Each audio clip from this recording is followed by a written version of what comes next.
ابو کل صبح ہی نکلنا ہے، میں نے آپ کے رہنے کا انتظام کر دیا ہے، بیٹے نے گھر میں داخل ہوتے ہی باپ سے کہا۔ کیا وہاں جانا ضروری ہے بیٹا؟ باپ نے بڑی درد بھری آواز میں پوچھا۔ ابو بس 1 سال کی بات تو ہے، پھر میں آپ کو آ کر وہاں سے لے جاؤں گا، اور ایسے موقع بار بار نہیں ملتے ابو، بس 1 سال کی بات ہی تو ہے۔ ابو وہاں پر جاب بھی اچھی ہے اور سیلری بھی اچھی ملے گی، بیٹے نے والد کا ہاتھ پکڑ کر کہا۔ پھر والد نے اپنے بیٹے کی کامیابی میں رکاوٹ پیدا نہیں کی، اسی لیے وہ پھر اولڈ ایج ہوم جانے کے لیے تیار ہو گئے۔ باپ کا بیٹے کے علاوہ اس دنیا میں کوئی بھی نہیں تھا۔ بیٹے کی پیدائش کے وقت ان کی بیگم فوت ہو چکی تھی۔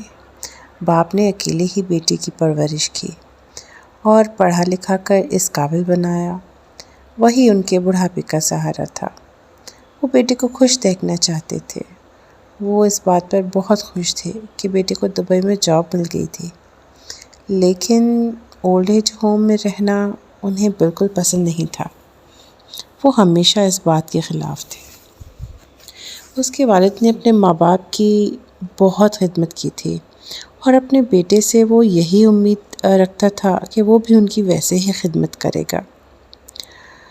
جاب کی وجہ سے وہ اپنے بیٹے کے آگے ہار گئے اور اولڈ ایج ہوم جانے کے لیے تیار ہو گئے۔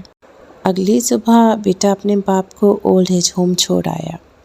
پہلے کچھ مہینوں تک بیٹا ہر روز اپنے والد کو فون کرتا رہا اور ان کا حال چال پوچھتا رہا اور ان سے کہتا رہا کہ وہ جلد ہی اپنے ساتھ ان کو دبئی لے کے جائے گا، اور باپ اس کی باتیں سن کر بہت خوش ہوتا۔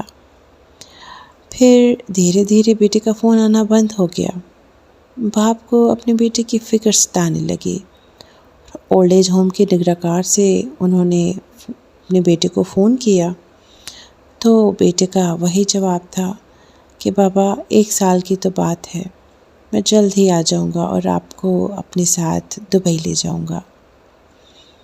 اب باپ ہر ماہ خود اپنے بیٹے کو کال کرتا اور بیٹے کا ہر بار یہی جواب ہوتا۔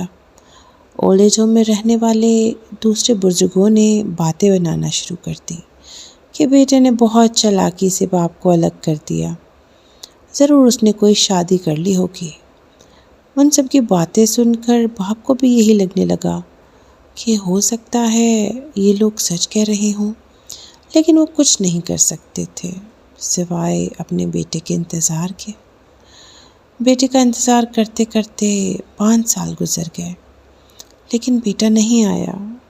پھر ایک دن دل کا دورہ پڑنے سے باپ کا انتقال ہو گیا۔ اولڈ ایج ہوم میں رہنے والے بزرگوں نے نگراں سے کہا کہ اب تو ان کا انتقال ہو گیا ہے، اب تو ان کے بیٹے کو فون کر دو تاکہ ان کے کفن دفن کا انتظام کیا جا سکے۔ یہ سنتے ہی نگراں کی آنکھوں میں آنسو آ گئے اور کہنے لگا ان کا بیٹا تو 4 سال پہلے ہی فوت ہو چکا تھا۔ یہ سنتے ہی سب دنگ رہ گئے، ایسا کیسے ہو سکتا ہے؟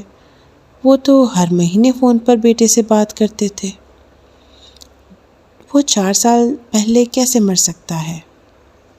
پھر نگراں نے بتایا کہ 5 سال پہلے اپنے والد کو یہاں لانے سے پہلے وہ میرے پاس آیا تھا۔